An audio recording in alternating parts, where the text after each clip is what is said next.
ರಾಜ್ಯ ರಾಜಕಾರಣದಲ್ಲಿ ಸೆಪ್ಟೆಂಬರ್ನಲ್ಲಿ ಕ್ರಾಂತಿ ಚರ್ಚೆ ಹಿನ್ನೆಲೆಯಲ್ಲಿಯೇ ಬೆಳ್ಮಣ್ಣ ಶ್ರೀ ದುರ್ಗಾಪರಮೇಶ್ವರಿ ದೇವಸ್ಥಾನದಲ್ಲಿ ಗೃಹ ಸಚಿವ ಡಾಕ್ಟರ್ ಜಿ ಪರಮೇಶ್ವರ್ ಅವರು ಪತ್ನಿ ಕನ್ನಿಕಾ ಪರಮೇಶ್ವರಿ ಜೊತೆಗೆ ಚಂಡಿಕಾ ಹೋಮದಲ್ಲಿ ಭಾಗಿಯಾದದ್ದು ವಿಶೇಷವೆನಿಸಿತು. ಚಂಡಿಕಾ ಹೋಮದ ಸಂಪೂರ್ಣ ವಿಧಿವಿಧಾನದಲ್ಲಿ ಗೃಹ ಸಚಿವರು ಭಾಗಿಯಾಗಿದ್ದರು. ಬೆಳ್ಮಣ್ ವಿಘ್ನೇಶ್ ಭಟ್ ನೇತೃತ್ವದಲ್ಲಿ ಚಂಡಿಕಾ ಹೋಮ ನಡೆಯಿತು. ಚಂಡಿಕಾ ಹೋಮದ ವಿಧಿವಿಧಾನದಲ್ಲಿ ಪಾಲ್ಗೊಂಡ ಪರಮೇಶ್ವರ್ ದಂಪತಿ ಪೂರ್ಣಾಹುತಿಯಲ್ಲೂ ಭಾಗಿಯಾದರು. ಈ ವೇಳೆ ಮಾಧ್ಯಮಗಳೊಂದಿಗೆ ಮಾತನಾಡಿದ ಡಾಕ್ಟರ್ ಜಿ ಪರಮೇಶ್ವರ್ ಅವರು ಹೋಮ ಮಾಡಿದ್ದು ಶತ್ರುನಾಶಕ್ಕ ಸಾರ್ ಎಂಬ ಪ್ರಶ್ನೆಗೆ ಉತ್ತರಿಸಿ, ಯಾರು ಶತ್ರುಗಳು ಗೊತ್ತಿಲ್ಲಪ್ಪ, ನಾನು ಲೋಕ ಕಲ್ಯಾಣಕ್ಕಾಗಿ ಚಂಡಿಕಾ ಹೋಮ ನಡೆಸಿದ್ದೇನೆ ಎಂದರು. ಶತ್ರುಗಳು ಯಾರಾದರೂ ಇದ್ರೆ ಹುಡುಕಿ ಕೊಡಿ ಅಂತ ಮಾಧ್ಯಮಗಳಿಗೆ ತಿರುಗೇಟನ್ನು ನೀಡಿದ್ರು. ನನ್ನ ಕೆಲಸವನ್ನ ನಾನು ಜವಾಬ್ದಾರಿಯಿಂದ ನಿರ್ವಹಿಸ್ತಾ ಇದ್ದೇನೆ. ಹಾಗಿರುವಾಗ ಬೇಸರವಾಗುವ ಪ್ರಶ್ನೆ ಇಲ್ಲ. ನಾನು ಹೆಚ್ಚು ರಾಜಕೀಯ ಮಾತನಾಡಲು ಹೋಗಲ್ಲ. ಯಾವುದೇ ರೀತಿಯ ಬದಲಾವಣೆಯನ್ನ ನಾನು ಬಯಸೋದಿಲ್ಲ.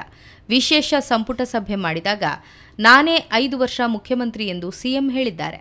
ಪದೇ ಪದೇ ಅದರ ಬಗ್ಗೆ ಚರ್ಚೆ ಮಾಡೋದು ಅನಗತ್ಯ ಎಂದರು. ಬಸವರಾಜ ರಾಯರೆಡ್ಡಿ ಹೇಳಿಕೆ ವಿಚಾರದ ಕುರಿತು ಪ್ರತಿಕ್ರಿಯಿಸಿದ ಗೃಹ ಸಚಿವರು, ಯಾರ್ಯಾರು ಏನೇನೋ ಕಲ್ಪನೆ ಮಾಡಿಕೊಳ್ತಾರೋ ಗೊತ್ತಿಲ್ಲ. ಜವಾಬ್ದಾರಿ ಸ್ಥಾನದಲ್ಲಿರುವ ಸರ್ಕಾರದಲ್ಲಿರುವ ನಾನು ಹೇಳ್ತಾ ಇದ್ದೇನೆ, ಗ್ಯಾರಂಟಿಗಳಿಂದ ಯಾವುದೇ ತೊಂದರೆ ಆಗಿದೆ ಅನಿಸಲ್ಲ. ಮುಖ್ಯಮಂತ್ರಿಗಳು ಬಜೆಟ್ ಕೊಡುವಾಗ 52,000 ಕೋಟಿ ರೂಪಾಯಿ ಬಜೆಟ್ನಲ್ಲಿ ಪ್ರತ್ಯೇಕ ಹಣ ಇಟ್ಟಿದ್ದಾರೆ. 30,000 ಕೋಟಿಗೂ ಅಧಿಕ ಮೌಲ್ಯದ ಬಜೆಟ್ ಮಾಡಿದ್ದಾರೆ. ಕೇವಲ 16,000 ಕೋಟಿ ವ್ಯತ್ಯಾಸವಿದೆ.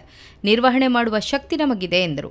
ಮಾನ್ಯ ಮುಖ್ಯಮಂತ್ರಿಗಳು ಬಜೆಟ್ ಅನ್ನು ಕೊಡುವಾಗ 52,000 ಕೋಟಿ ರೂಪಾಯಿನ ಬಜೆಟ್ ಅಲ್ಲೇ ಪ್ರೊವಿಷನ್ ಮಾಡಿದ್ದಾರೆ. ಕಳೆದ ಬಾರಿ 3.73 ಲಕ್ಷ ಕೋಟಿ ಇದ್ದ ಬಜೆಟ್ ಈ ಬಾರಿ 4.09 ಲ್ಯಾಕ್ಸ್ ಕ್ರೋರ್ಸ್ ಆಗಿದೆ. ಸುಮಾರು 30,000ಕ್ಕೂ ಹೆಚ್ಚು ಬಜೆಟೇ ಆಗಿದೆ. ನಮಗೆ ಶಾರ್ಟೇಜ್ ಬರೋದು ಕೇವಲ 16,000 ಕೋಟಿ. ಅದನ್ನ ನಾವು ಮೇಕ್ ಗುಡ್ ಮಾಡೋದಕ್ಕೆ ನಮ್ಗೇನು ತೊಂದರೆ ಇಲ್ಲ.